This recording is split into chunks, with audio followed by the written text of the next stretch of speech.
to review what we learned about derivative formulas from Calc 1. We did this in class already, but I want to do more examples for you guys. So we have a list of basic derivative formulas. The c is a constant. So for example, the derivative 2 is equal to 0. Doesn't matter what constant that is, the derivative of a constant always equals 0. Then we have power formula when we have a function that looks in this form, x to some power n, then its derivative is n times x to the power n minus 1 and so on. Okay, so this list of derivative formulas is extremely important. It's extremely important. Remember, I kept telling you that memorizing formula is very important. And I even tell you, like, you can, let's say, use index cards to help you sharpen your memory and stuff like that. Okay? So without knowing this list of formulas in the back of your head, calculus through it is gonna be challenging. Not that you don't understand the concept, but just you won't be able to solve problems in time. Okay? All right. Then we have 3 important rules. So the product rule, the quotient rule, the chain rule. So I wrote chain rule in 2 forms. One is I simply write the composite function as it is, f of g of x. Then we have derivative, the outer function, f is on the outside, so derivative outer function evaluated at g of x, the inner function, times the derivative of the inner function. For those who are familiar with another form from Calc 1, you may see this formula, okay? So it's same rule, same formula, just a different expression. Use whatever you feel most comfortable. And if you don't remember either, pick one and stick with that. Okay? So this is very important. You trust me, you have to like know this in the back of your mind head. Okay? So then now let me give you an example. Suppose I want to differentiate f of x equals x times e to the x. Okay. So we saw this example last time as well, but I realized that some of you had trouble picking formulas that you should use. Okay, so remember last time I said, oh, I have the x function times the exponential function. Therefore, I will use the product rule and I'll use x to the power 1 and I'll use the exponential function. That's how I choose, like what I used for finding the derivative this function. Okay, so then some of you, I think not a small portion of you guys had a question like, how do I know which ones I should choose? Okay, so here's the point then. Remember I told you have to memorize this list of formulas, right? Okay, so the way how I recognize what stuff I should choose is, okay, so I look at this function and I try to see that, can I break this x times e to the x down to something I recognize that's on this list, okay? So, do I have x times e to the x on the list? No. Do I have e to the x? Yes. Do I have x? Yes. Remember, x is same as x to the power 1. So this is the x to the power n case with n equal to 1. Okay? So, I recognize that this function consists of 2 components.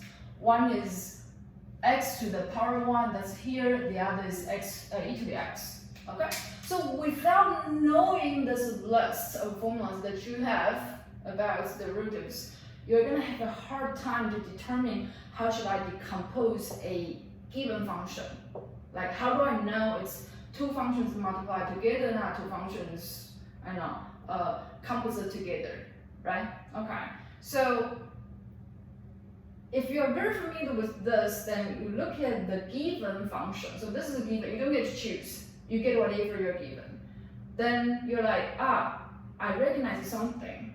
I know how to find the root of e to the x from the formula here. I know how to find the root of x, okay? But then question is, they're not being separated by plus sign or minus sign. What you have is these two little components multiplied together. And now you go down to the next list, okay?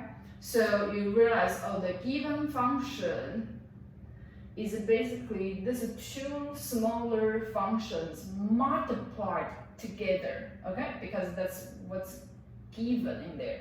All right, so then you say, okay, then I should use the product rule, okay? So now we then go ahead and say like, okay, find the derivative of f. Now I apply baby steps because I need time to refresh my memory. Of course, if you are very familiar and very good with these formulas and these computations, you can just skip steps. Remember, we're doing calc 3, not calc 1. So do baby steps if you need to. Feel free to skip them if you feel comfortable. If you don't feel comfortable, do not skip baby steps. This is very important, okay? You want to have a solid foundation, so then you know what you're doing. So then, according to the formula, 1 times x to the power 0, because 1 minus 1 equals 0. And x to the power 0, by the way, is equal to 1. Then e to the x plus x times, okay, the root of e to the x, according to the formula, is e to the x itself. So now, this is 1 I told you, right? So I have 1 times e to the x, whole thing is e to the x, plus x times e to the x. Okay? Alright, so this is our first example. Pause the video if you need to. I'm going to continue to give you a second example, but in this space. Okay? So for now, I want to keep these formulas up there. You see, when I was doing this computation, I did not look at these formulas. If you have to look and find the formulas that you need to use to find the derivatives, you won't be able to solve a problem on time, okay?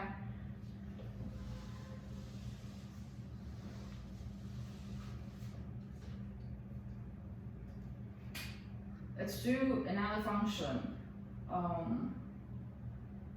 Try a different name.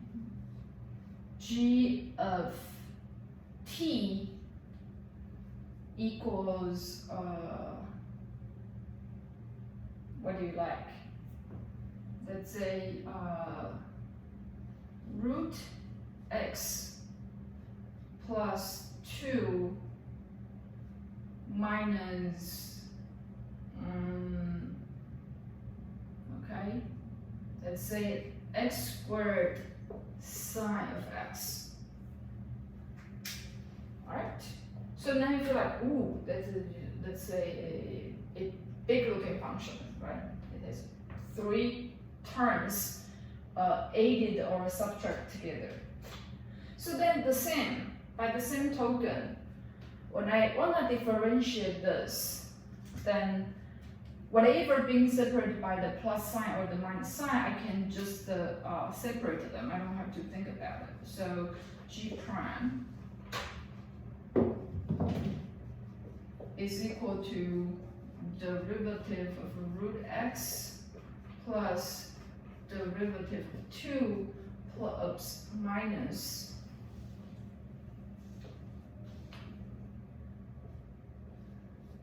derivative of x squared times sine x, okay? And so far I'm just doing baby steps. I'm just saying that the derivative of the sum or difference is equal to the sum or difference derivatives, okay? So I'm not applying any formula on the board yet. Okay, so then I want to ask myself, do I know these answers? Okay, before I go ahead and write more. Square root x. Square root x goes to where? It goes to this with n equal to 1/2. Okay. Remember I told you that you should have a personal separate formula sheet. Okay, so this is on that sheet. And if you don't know, root x can be written as x to the power 1/2. You should add this to your sheet as well. And by the same token, x to the, and we also know x to the power -1 is equal to 1/x. Okay? So the minus gives you 1/, basically. So these two combined together, what do we have? X to the power -1/2 is equal to, okay, what did I say? Minus gives you 1/, so 1/x to the power 1/2. And what is x to the power 1/2? That is 1/√x. Okay, so whenever we see this, we know it can be written as a power function. When we see this, we know it can be written as a power function. When we see this, we know it can be written as a power function. Okay, so this is a little side note.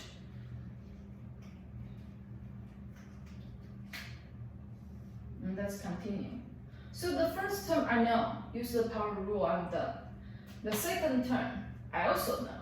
The derivative of a constant, that's 0. Last, what do I have? Alright, it's a kind of like big function, right? But I can try to find the components that I recognize. So what are the components that I recognize? I recognize sign. And by the way, when I say recognize, I mean like, when I say I recognize sign of x, that means I know the derivative sign is equal to cosine. So recognize means I know it's on the derivative formula list, okay? It's some function that's on the list already. I don't have to look for it, okay? And we also have x squared as on that list, power function, right? Okay, so then I know I can decompose x squared times sine x as x squared, okay? Over there we have a formula, times sine x, which we also have a formula. And you can see it's a multiplication between the two functions. Alright, so then what does that say? That says to find the derivative of this guy, we will also need to use the product rule. Alright, so now let's go ahead. The first term I have is 1/2 x to the power, now 1/2 minus 1, so that's minus 1/2 in the exponent. Then plus 0, okay? Minus, I'll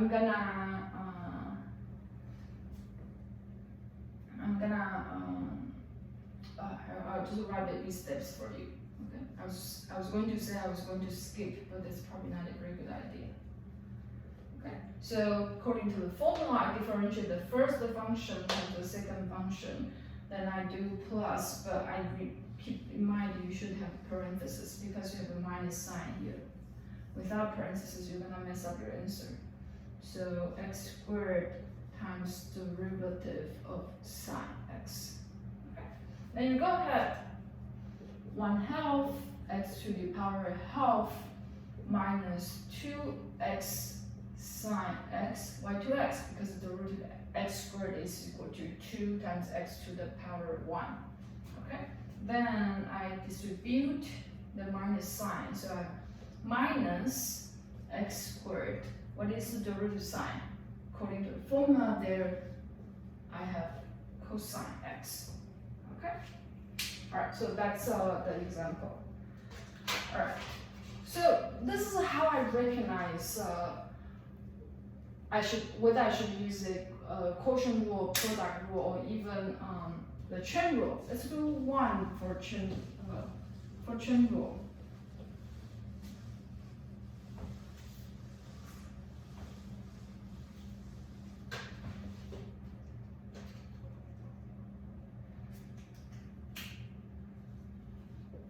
Let's say if I have f of t equals square root of 1 plus e to the t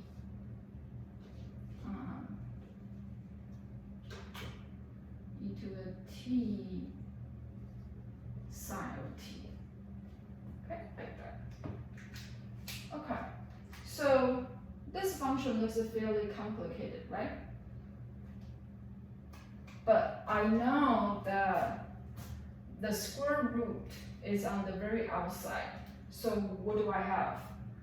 If I break this down, I can say, okay, so I can say y equals square root of u. Okay, the outer function. Y equals the outer function of u. And u is what? U is this guy inside the outer function. So u is 1 plus, oops, I only have space, let me write down below. And I say u is the function 1 plus e to the t times sine of t. Okay? So now if I plug this into the u, because u equals this guy, right? You can see the y is our f of t. Okay. So now the question is, do you know the derivative of square root u? Yes, then you have this part. So this is dy du, derivative of y with respect to u.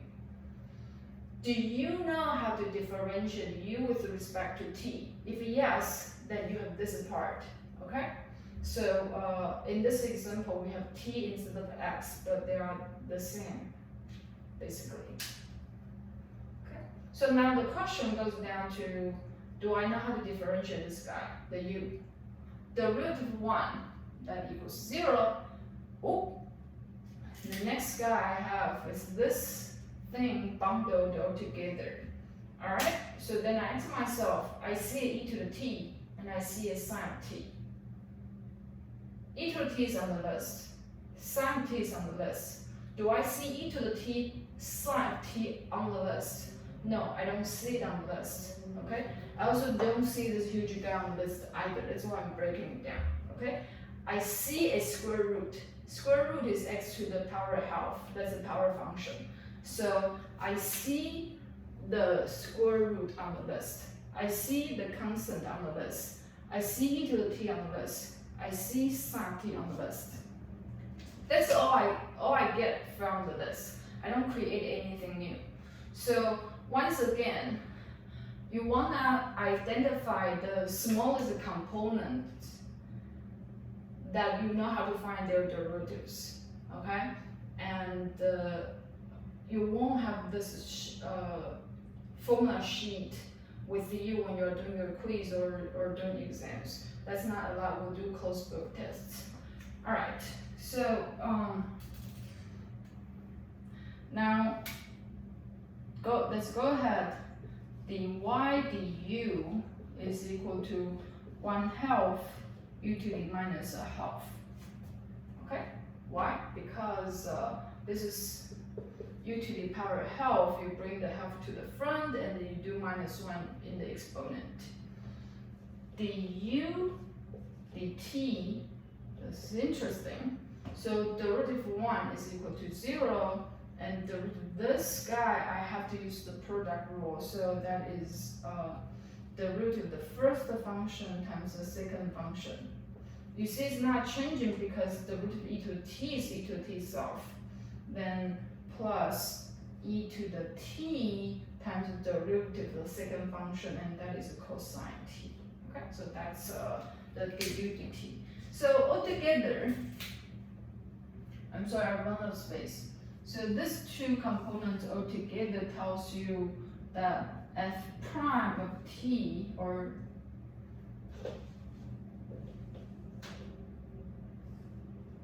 dy dt is equal to, okay, according to the formula, dy du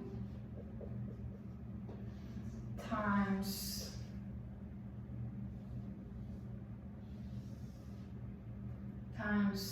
whatever I get here. So I have to use a parenthesis because I see a plus sign. E to the t sine of t plus e to the t cosine of t. Alright? But I'm not done yet. U is a middle variable, so I have to write everything in terms of t. So my final step is to make sure that I convert everything in terms of t.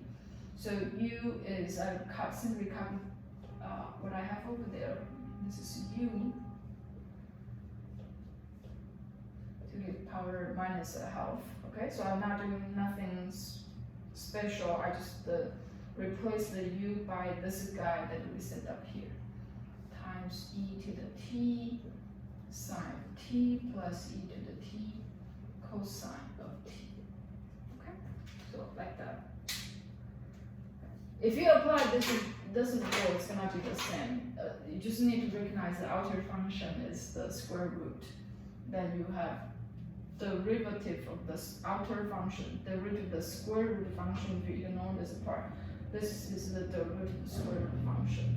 And then you evaluate the derivative at the inner function, that's this guy. You know, whatever inside your outer function is your inner function.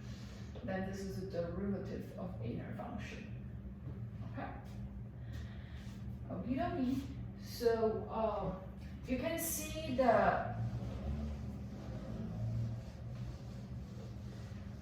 through the whole time doing the computation, I don't really look at the formulas, and I don't look at the formulas now because I'm good at it.